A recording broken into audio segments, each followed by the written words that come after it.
Okay, so for the second one, what we're looking for is the total distance traveled between 2 seconds and 2.1 seconds. And then we're going to divide that by the total time elapsed between 2 seconds and 2.1 seconds, which is just 0.1 seconds. And we see that when we did that out on the calculator, y of 2.1 minus y of 2, y1 of 2, that gives us negative 2.56, which means in that tenth of a second, the ball dropped 2.56 feet. And when we divide that by 0.1 second, then we get the fact that it was falling at a rate of negative 25.6. Negative again means falling. It's falling at a rate of 25.6 feet per second. And we're just going to keep this up. Go on to the next one.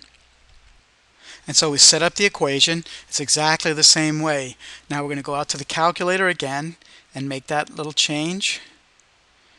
Again, to call up your previous statements, you do second enter,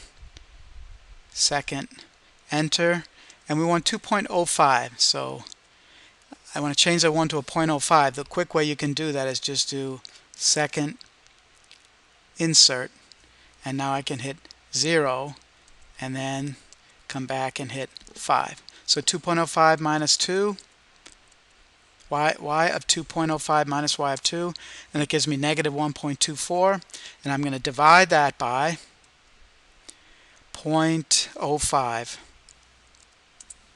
and I get negative 24.8. Right, and I'm going to go back and make my changes there. So in the time span between 2 and 2.05, and that 0.05 of a second, the ball was falling at a rate of negative 24.8. Now if you look over here, when the time span was from 2 to 2.5, it was falling faster at negative 32 feet per second. From 2 to 2.1 second, which is a very small slice of time, it's falling at an average rate of negative 25.6 feet per second. If we go even a smaller slice of time from 2 to 2.05, and that's just 0.05 of a second, the average rate of change is negative 24.8.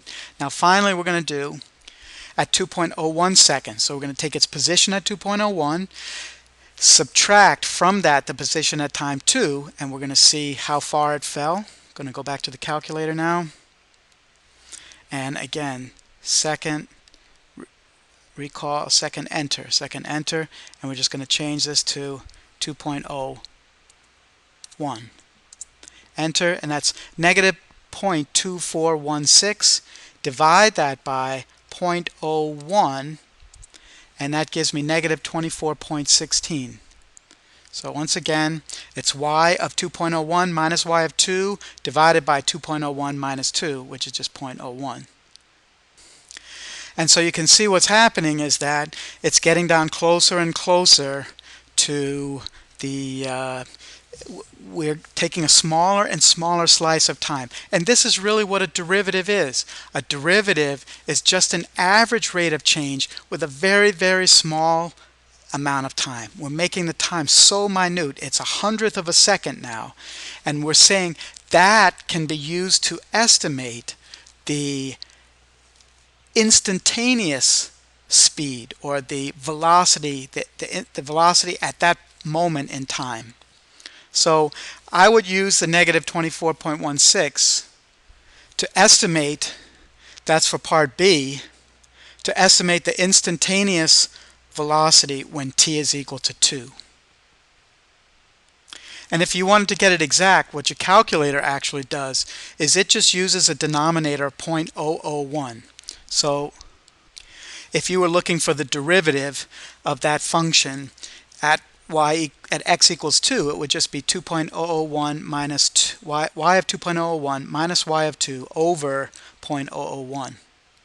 So I'm going to go back, second enter, and this time instead of 2.01, I want to do second insert 2.001, and then I'm just going to hit enter there, and I get 0.024016, and divide that by 0.001, and I get negative 24.016. And you're going to find that as you keep making that time slice smaller and smaller, you're going to get closer and closer to negative 24. So that should be your answer.